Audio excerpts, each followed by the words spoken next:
Nestled in the heart of the Caribbean, the island of Hispaniola has long been a place of immense beauty and tragic history. It is here, on the western third of this island, that the nation of Haiti emerged, a beacon of hope and a testament to the indomitable human spirit. Haiti's story is a complex tapestry woven from the threads of indigenous resilience, colonial brutality, revolutionary fervor, and an enduring struggle for freedom and self-determination. It is a tale of triumph and tragedy, of hope and despair, and above all a testament to the enduring strength of the human spirit in the face of overwhelming adversity. Haiti's journey began long before the arrival of Europeans. The island was once home to the Taino people, a vibrant and peaceful indigenous population who called the island Haiti, meaning land of high mountains. Their legacy lives on in the island's natural beauty, the rhythm of its music, and the spirit of its people. However, their world would be forever changed by the arrival of Christopher Columbus in 1492, an event that marked the beginning of a new and tumultuous chapter in Haitian history. Before the arrival of the Europeans, the island of Hispaniola was a vibrant tapestry of indigenous cultures. The Taino, a subgroup of the Arawak people, were the dominant group, known for their peaceful nature and advanced agricultural practices. They lived in villages ruled by chiefs, cultivated crops such as cassava and maize, and were skilled artisans, crafting pottery, weaving cotton, and creating intricate ornaments. Their spiritual beliefs were deeply intertwined with nature, worshipping a pantheon of gods and spirits. The arrival of Christopher Columbus in 1492 shattered this peaceful existence. Columbus, claiming the island for Spain, saw Hispaniola as a source of wealth and a stepping stone to the riches of the East. The Taino, initially welcoming, were soon enslaved and forced to labor in gold mines and on plantations.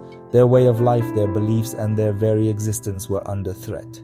The Spanish, driven by greed and a sense of superiority, imposed their culture, religion, and systems of governance on the indigenous population. The impact was devastating. Diseases brought from Europe such as smallpox and measles ripped through the Taino population, who had no immunity to these foreign illnesses. Within a few decades, the Taino population was decimated. Those who survived the epidemics faced brutal treatment at the hands of the Spanish. Forced labor, starvation, and violence became the norm. Many were shipped to other islands as slaves. The once thriving Taino civilization was on the verge of collapse. The Spanish, however, faced challenges in maintaining their grip on Hispaniola. The lure of more lucrative conquests in Mexico and South America led to a decline in Spanish interest in the island. This created an opportunity for other European powers, particularly France, to establish a presence. The stage was set for a new era of colonialism, one that would have even more profound consequences for the future of Haiti. As Spanish power waned, French buccaneers, pirates in the Caribbean Sea, began to establish a foothold on the western part of Hispaniola.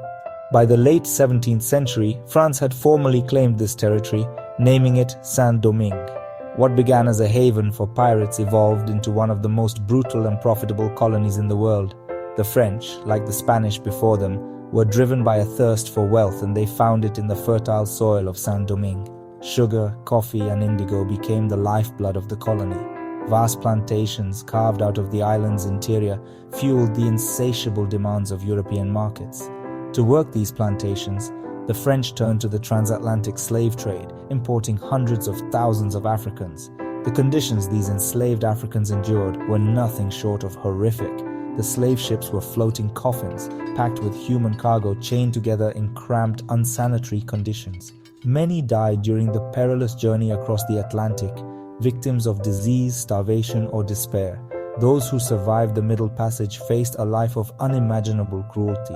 They were treated as chattel, bought, sold, and worked to death. The average lifespan of an enslaved person on a sugar plantation was a mere 7 years. The brutality of the system was designed to dehumanize and break the spirit of the enslaved Africans. Despite the horrors they faced, the enslaved Africans of Saint-Domingue never gave up hope. They clung to their traditions, their languages, their music, and their religions, finding strength and solace in their shared heritage. They resisted their enslavement in countless ways, from sabotage and slowdowns to armed uprisings. The seeds of revolution were being sown, fertilized by the blood and sweat of enslaved Africans. The late 18th century was a time of great upheaval. The American Revolution had shown that colonies could break free from their European masters. Across the Atlantic, the French Revolution was challenging the very foundations of the monarchy and the aristocracy. The ideals of liberty, equality, and fraternity resonated deeply in the colony of Saint-Domingue, where the vast majority of the population was denied these basic rights. The stage was set for a revolution unlike any the world had ever seen. In 1791, the simmering tensions in Saint-Domingue boiled over. Inspired by the revolutionary fervor sweeping across the Atlantic and fueled by the brutal realities of their daily lives, the enslaved Africans of Saint-Domingue rose up in revolt.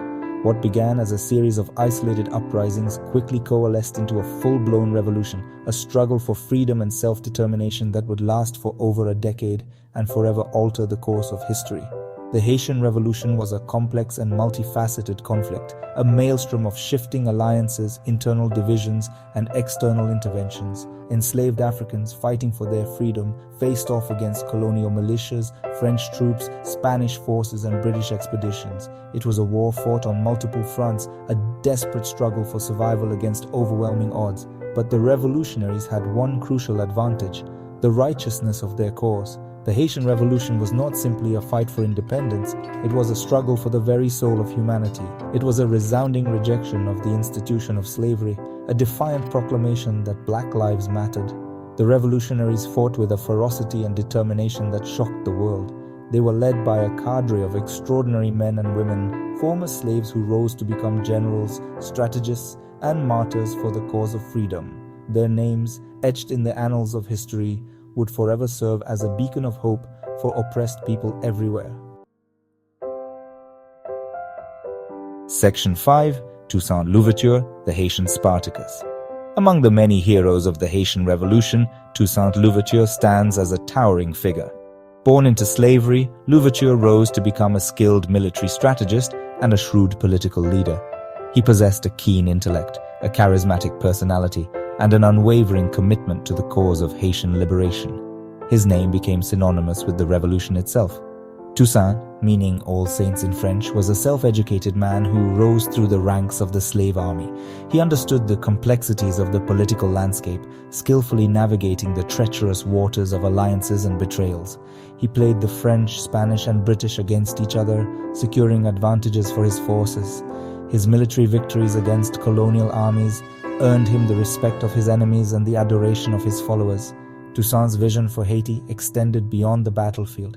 He understood that true freedom required more than just political independence. It demanded social and economic justice.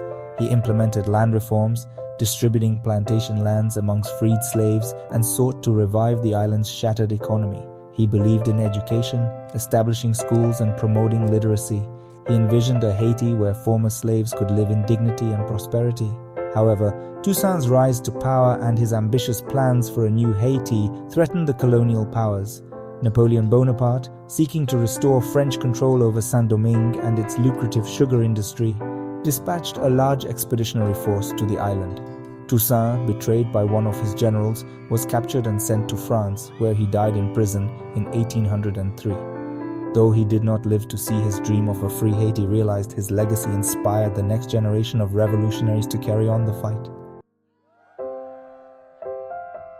Section 6. Jean-Jacques Dessalines, forging a nation in blood and fire. With Toussaint Louverture out of the picture, the struggle for Haitian independence entered its final bloody chapter. Jean-Jacques Dessalines, a former slave who had fought alongside Toussaint, emerged as the new leader of the revolution. A fierce and uncompromising figure, Dessalines was determined to secure Haiti's freedom at any cost.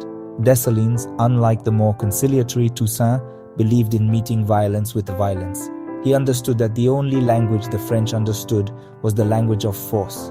He rallied the Haitian people, reminding them of the horrors they had endured under slavery and urging them to fight to the death for their freedom. He declared, "We must live independent or die." Under Dessalines' leadership, the Haitian army, a formidable force of former slaves, waged a relentless guerrilla war against the French. They fought with the fury of men and women possessed, knowing that defeat meant a return to slavery. The French, weakened by disease and demoralized by the tenacity of the Haitian resistance, suffered heavy losses. In a final decisive battle at Vertières, the Haitian army crushed the French, effectively ending the French dream of reclaiming their most profitable colony. On January 1st, 1804, Dessalines declared the independence of Haiti, the first black republic in the world and the only nation born out of a successful slave revolt. The Haitian Revolution sent shockwaves across the globe, inspiring hope in enslaved people and striking fear into the hearts of slaveholders. It was a testament to the indomitable human spirit, a beacon of freedom in a world still shackled by the chains of colonialism and slavery. Haiti's history is marked by a legacy of turmoil. From the moment it gained independence, the nation has faced continuous challenges. Political instability, economic struggles, and social upheaval have all played their part. Over the years, Haiti has experienced numerous coups and dictatorships. Leaders have come and gone, often through violent means. Foreign intervention has also been a recurring theme, with outside forces influencing the country's direction. Haiti's struggles have not been limited to political issues.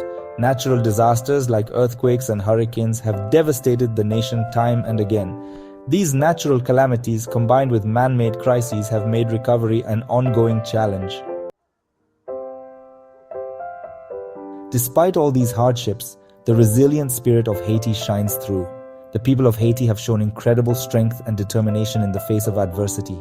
Their rich culture, vibrant traditions, and unwavering hope continue to inspire.